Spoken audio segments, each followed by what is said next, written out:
Hey there, comic book fans. It's Rusty again with Collector Auctions, and here I am in a car headed down to Third Eye Comics in Annapolis, Maryland for another new comic book day. We've got a big day today. We got the new Batman 158 coming out, the new Hush 2 series by Jim Lee and Jeff Loeb. I cannot wait to go down there and pick up some of those, as well as some of those variant covers that are coming out. There's a lot of other great things coming out this week. I cannot wait to go pick them up. So like normal, I'm going to go down. We're going to pick up some books. We're going to come home, bag and board everything, and then we'll do a show and tell. So stay tuned, and I'll be right back.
All right, everybody, I just finished up here at Third Eye Comics, and I had a great time.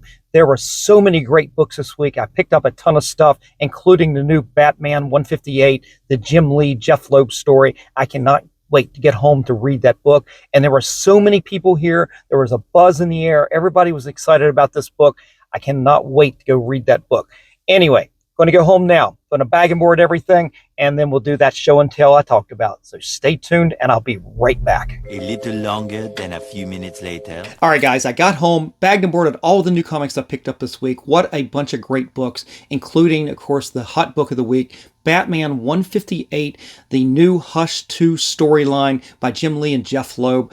I definitely wanted to pick up some of those. Although I had already pre-ordered most of the covers that I wanted, I did go ahead and manage to pick up another regular cover A right there, and I did that mostly so I could actually read the story.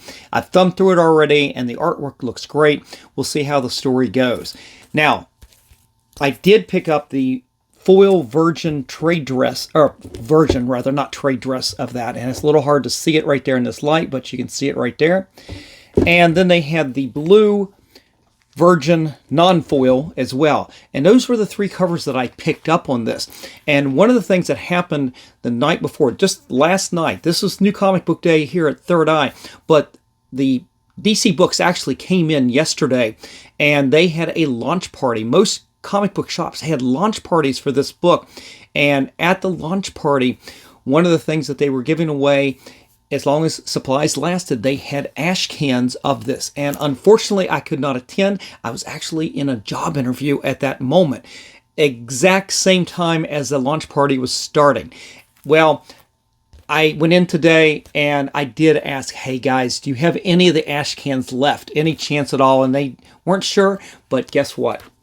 They did have another one, and they were able to get me one of the ash cans to the new Hush 2 storyline. So kudos, Third Eye. Thank you so much for being there. I love you guys. That's why I keep going back week after week. But these were not the only great books that came out this week. I definitely picked up some other things. We've got the new Absolute Martian Manhunter that came out. And there were multiple covers on this, but I didn't necessarily buy into the alternate covers. I just wanted to pick up a regular issue right here because the writer, Dennis Camp, is going to be in just 3 days from the filming of this show. He is going to be in part of a bigger group at Third Eye doing a signing. And so I'm definitely pulling this book for him, as well as some of his Ultimates books that he's been writing for him to sign. So I got to get all that prepared, and we'll do a show on that at some point. So those were pretty good. But those weren't the only things. That book right there, Martian Manhunter, was not the only thing that I got to get signed. This same exact signing, it is a mega group of artists, including Scott Snyder in there. But another artist is a writer, I guess, is Tyler Balse. And his new book, You'll Do Bad Things, just came out this week as well. It's a launch party for a lot of different books for these artists, this group that's going to be in there. And so Tyler Balse wrote this. So I picked up a copy of that to get signed. And Matt Rosenberg is going to be there, and his new book, We're Taking Everyone Down With Us, just came out this week. And they had a lot of great covers, and I may end up picking up some of the other variants while I'm there at the signing. They'll have them on the table because they literally just came out this week. There will be so many books on the table for us to pick up, and we can purchase them there at the store. So I didn't really worry about having too many things picked up today on New Comic Book Day. I'll pick some of those up during the signing this weekend. And then coming up in early April, Third Eye is bringing back Sanford Green again for another signing. And this week, brand new came out. Now, it's not going to be a launch party because he should have been here this weekend, of course, coming up. But Sanford Green's new Bitter Root right here came out. This is the next movement, and so this is the next series from Bitter Root, and he did all the artwork for this and the original Bitter Root.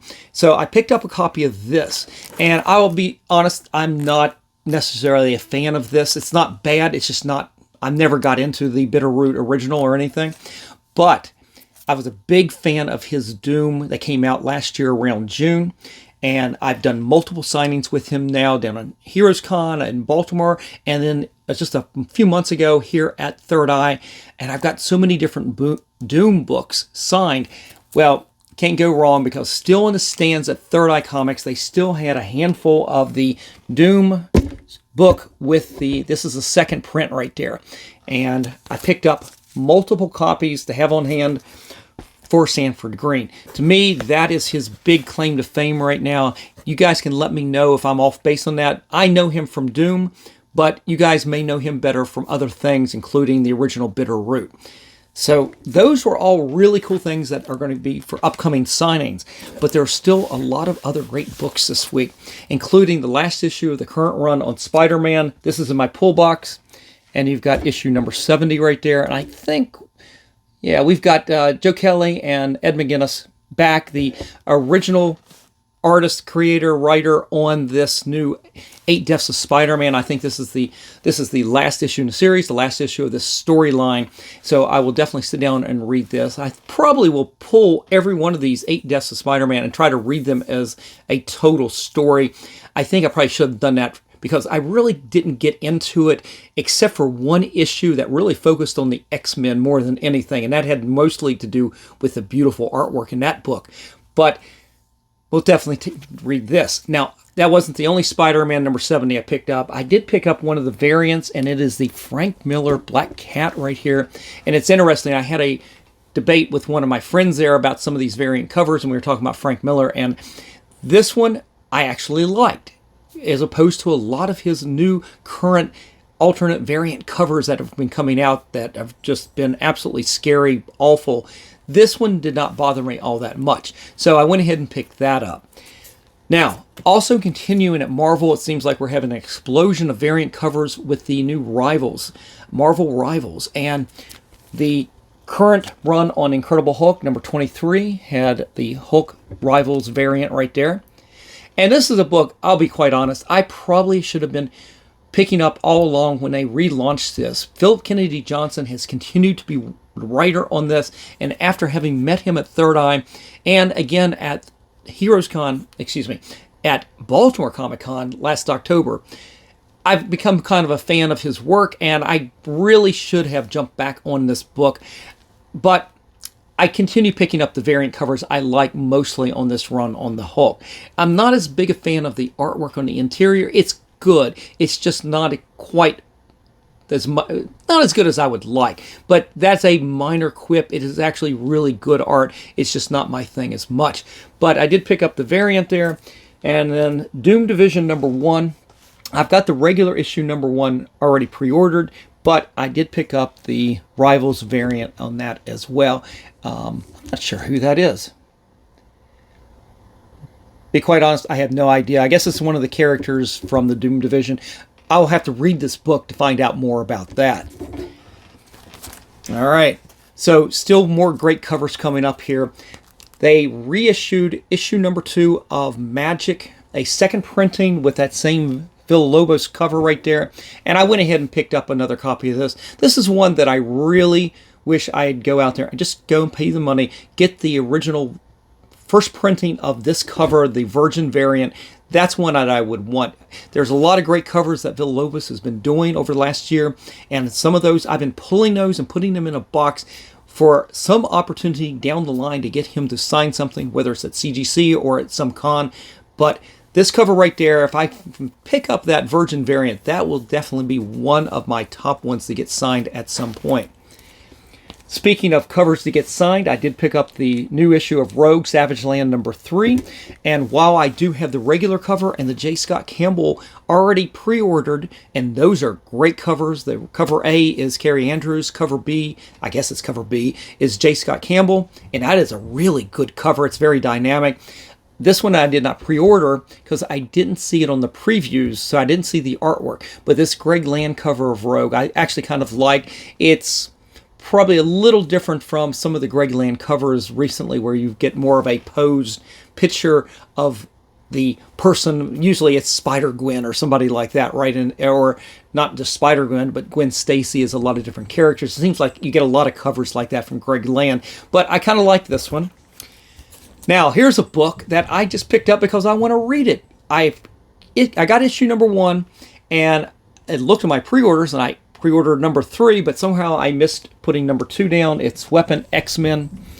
Just a regular cover, nothing special. Just wanted to read this, and thumbing through this, whenever you've got Baron Strucker, one of my favorite villains, I'm okay with that. So I'm going to be interested in reading this and seeing how Baron Strucker is going to be involved in this at this point. All right, guys, so I stopped for a second because I had a technical glitch, so sorry if there was a bad transition right there. Let's pick it up from the next book I was going to talk about, which was the new Red Hulk number 2. And to be quite honest, I was going to drop this title after issue number 1. I did enjoy that issue number 1 being part of that One World Under Doom storyline, and I felt like that actually moved that story along pretty good. I wasn't going to continue with this title. I've just got too many books, and I wasn't looking to pick up another ongoing title. But they did have some very nice variant covers, and I decided to pick up the connecting Nick Bradshaw cover of Red Hulk and the Thing. And I thought that was spectacular. And it's one of those things where I love getting books signed, and I see stuff like this, and to get both of these signed, and you could, whether you get them CGC'd or not, it's a great display item like that. That's kind of the way I think about these things. So I picked up that, and of course I will read one of these and continue reading the storyline, see where it goes. I did pick up the variant, kind of the boxing match for Godzilla versus the Fantastic Four. I love this kind of design and kind of that retro feel to it. And I wasn't going to get it. I wasn't going to buy into it. And so I saw it in person. I'm like, yeah, go ahead and get it. I do have the regular covers. And I think There's another variant. I can't remember which one it is. I definitely have those pre-ordered for Godzilla versus the Fantastic Four, but I hadn't pre-ordered this until, like I said, I got a chance to see it up close. So I picked that up. And then speaking of some other great variant covers is the ongoing Superman storyline. We've got issue number 24. And the only cover I was really interested in was the David Nakayama, and lo and behold, they had one copy left by the time I got in there. So I picked that up. You've got this beautiful cover right there, kind of the traditional, this screams David Nakayama, the silhouetted on a flat color background. That's sort of his trademark. So I definitely wanted to get one of those. And that brings us to one of my favorite covers of the week. And what's interesting is this artist had a lot of different variants out this week. I believe it's International Women's Month, and they're celebrating that. And this artist was putting out a lot of different covers of some very good Marvel characters. And that's Peach Momoko. And she had Fantastic Four, she had Doom Division, She-Hulk, but the one I really liked this week was Daredevil number 19 as with Elektra right there, and I absolutely adore this one right there. So that is the one Peach Momoko that I picked up this week. I did like the She-Hulk, but I didn't like the Spider-Man one of Black Cat. I didn't like the Sue Storm one on Fantastic Four. I didn't really know the character from the Doom Division, so I passed on all of those, but this was definitely a keeper. This is one that I would save for a signing for sure at some point. Now, speaking of other variant covers, even though I do pre-order Ultimate Spider-Man, and that is one of the few Ultimate titles that I've continued with and still enjoy, I should say that's two parts there. It has been Ultimate Spider-Man, and I've got issue number 15. I've got the regular issue saved in my pre-order, but the Marco Checchetto cover right here, this variant, I think it's because it was sideways that I kind of really liked that. So I went ahead and picked up that copy. And then lastly, let's put these down before they fall. Lastly, we were talking about International Women's Month and celebrating that, and another female artist that is spotlighting a lot of different covers of female characters this month has been Jenny Frison, and she had two covers on the stands that I had to pick up. We picked up Absolute Wonder Woman number 6 right there. I thought that was really, really good. Boy, if she does that in a neon marker with her signature, that will really pop on that dark background. But she did a matching one pretty much on Justice League Unlimited. This is issue number 5 right there of our regular Wonder Woman. And I think I like the Absolute version just a little bit better, but still really good. That would be kind of cool to get both of these signed and again put them side by side as a display piece in the house. So guys, that is it. It was a lot of books this week. A lot of the things in here that I picked up that I had missed on the pre-order. Some of the things I picked up just in case I needed them for this weekend, in case my order does not get in time, which for those signings, I need those in before, I need those books before the signing happens. That's how this works. If they come in afterwards, well, they're fine, but they're not going to get signed, are they? So that was one of the reasons I picked up some of these books for the signings. Definitely some of these are for future signings for sure, and some of them are just great art, and a couple of them I'm actually going to read, believe it or not. Now, I'll read everything, I'll give everything a shake, but be quite honest, for me it's mostly about the art and some of the ongoing things that I do enjoy. I do try to give things a fair shake. It's just I probably don't read them as good as I really should. Anyway, guys, if you enjoyed today's show, definitely give me a like, slap the subscribe, and click on that notification bell so you don't miss out on any of the episodes that I put out each and every week, Monday, Wednesdays, and Fridays at 3 p.m. All right, guys, the last thing I want to ask for is definitely leave me a comment in the comments section. Let me know what you think of the books I picked up this week and what books, I would love to know, what books did you pick up for this new comic book day? Are you excited for the new Batman Hush 2 series? I definitely am. So I'd love to hear your comments on that. All right, guys, I'm out of here. Have a great day. And just remember, every comic has a story.